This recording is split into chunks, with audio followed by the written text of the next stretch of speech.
Eekkamoo olte jirtaa nagaa keetti anillee jira jireenya guutu malee adaraa qanoo kiyya waan asiin jedhu waan takka boru garaasi nyaatti. Kan afaan hin liqimsin kan harka afaan hin godhatin adaraa na dhaqqabe adaraa natti jabaadhu bakkuma kanaa lubbuu kiyya baasi madaamin kiyya baay'ee na dararaa. Simi kiyyallee mobaayilii keessa baafattee nama itti bilbiladhu qabu immoo kiyyallee dileetii goote. Tanaan dhugaa dubbachuuf argitan hedduu takka na gaddisiise jechuudha. Maal beektanii nama guddoodhallee dhugaa dubbachuuf yookiin ijoollee qabdii hanga waggaa afurii kana damoosa malee nu jedhee jette. Damoosa na dhoowwattee jette. Waggaa afurii isaa jiin takkayyoo akkamitti akka nuyi finnu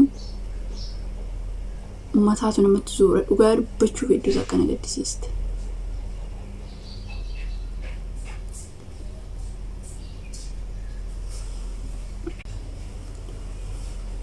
Kanaafiyyuu obboloota koo qarshii keessan ijoolleen ammarree dhuftan ta'ee ijoolleen amantaaniitirree madaam keessan bira ol kaawwattan qarshii keessan oduma waafee ta'ee shawwadamina. Qarshii keessan ji'a ji'aan irraa fudhadhaa. Ji'a tokko dabarsitee ji'a lama dabarsite akkamitti isin jetta? Damoosa malee akkamitti hojiin namatti mi'a? Damoosa kee birrii kee harkaan hin qabattu yoo ta'e akkamitti dhugaa dubbachuuf kana ji'a takkaayyuu guyyaan irra dabarte hojii na jibbisiisa. Har'a boruu iftaan akkamitti waggaa afur dhugaa dubbachuuf amanuun dadhabe beektanii.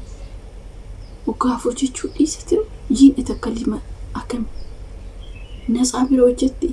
Kanaafiyyuu dhugaa dubbachuun mijayyoo tana kan sagalee sirriitti sagalee ta'anii fi soo nama baay'eetti illee sheerii godheetiin dureenillee akka amantaa keessanitti waaqa kadhadhaa fi hedduu takka garaan nyaatte dhugaa dubbachuu baay'ee takka nama argite. Ijoolleen akkanaa baay'ee ijoolleen sagalamti isaaniitu hin dhagahamne hin jiraa jechuudha. Kunis immoo Saawudii ilaala. Kanaafuu yaa obboloota koo ijoolleen haaraan illee amma dhuftanuu ta'e birrii keessan usuma waafee ta'e amala akkanaa kanan barsiisna Araboota. Yeroo tokkotti ji'a takkaan irraa fudhadhaa ji'a lama hin dabarsina. Yoo turtanii fi baay'ate ji'a lama. Khalaas. Ji'a lama olitti hanga waggaa tokko darbee keefi waggaa afur. Ji'a afurii ani dhugaa dubbachuu kamaan hunda dhabeerra deebi'ee dhaggeeffadheen waggaa afur. Kanaafiyyuu ji'a lama yoo kanaaf yaa obboloota koo kan dhufneef hojjennee akka argannuuf malee akka natsaa bira teenyuuf miti.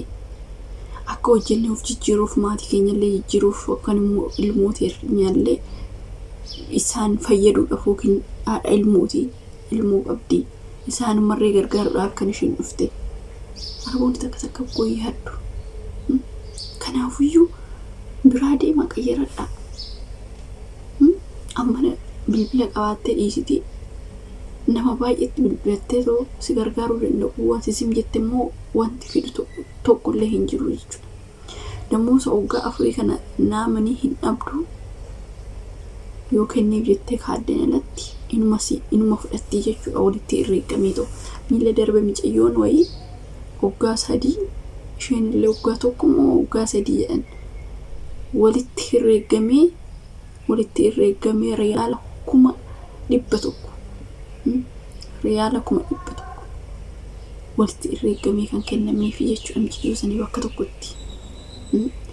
Kanaafiyyuu ammas taanan micayyoo tana sagalee ta'anii fi akkasitti irraa fuudhuufi rabbi humna isheetu yoo hin gatini hedduu takka garaana nyaatte. Kanaaf obboloota koo osuma waaffee ta'e ijoolleen haarawaan illee amma dhuftanii biyyoota arabaa kana keessatti yoo baay'ate ji'a lama hin dabarsinaa. Damoosa keessan harkatti fudhadhaa.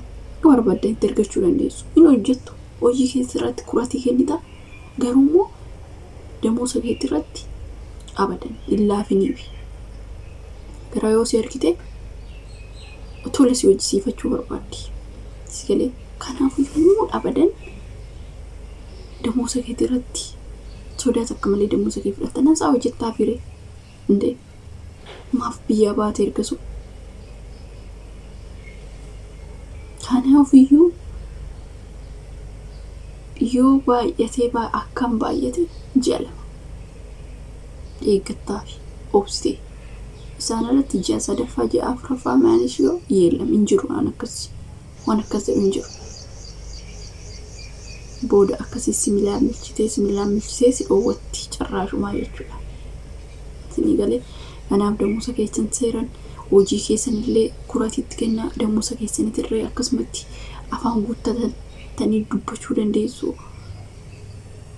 Hojii kee seeraan inni hojjetta yoo ta'e dammuusa keetirree seerumaa fudhachuu qabdaa jechuudha. Wanti kanarratti si cinqu wanti si dhiphisu takka hin jiru. Si elee kanaafiyyuu waan akkasii hin jedha obboloota koo sirriitti of eeggannoo godhaa. Birrii keessan hin jedhe dammuusa keessan irratti abadan hin laafinaafi. Kanaafiyyuu yeroo baay'ee bakka dammuusuma kana dubbatu. Yeroo baay'ee Saawudii sanitti yeroo baay'ee abazaanyaa dammuusa birrii waggaa 3 waggaa 2 waggaa meeqa kana akkamitti bakka maatii kiyya jedhee tan bira taa'amu akkamitti tan bira taa'a. Erga nasaa hojjechuu erga maal jechuu maatii kiyyaaf bira maal gochiin dee isaan xaaranii na guddisan isaaniif waan jedhee nyaada bartiidhaaf kanan biyyaa baay'imti. Na kanaafiyyuu waan akkanaa kanaaf bakka kenninaa fi bakka laatinaa fi ijoollee baay'ee kana ijoollee baay'een jechuudha. Kanaafiyyuu yeroo immoo qarshiin keessan siniin kennamu ta'e imbaasii tarii imbaasii hin naqxu yeroo sanachitti hin gaafatamu namoonni baay'een imbaasiin yaa'u bilbila nama jalaa hin kaastu isheen yaa ta'u malee dirqama immoo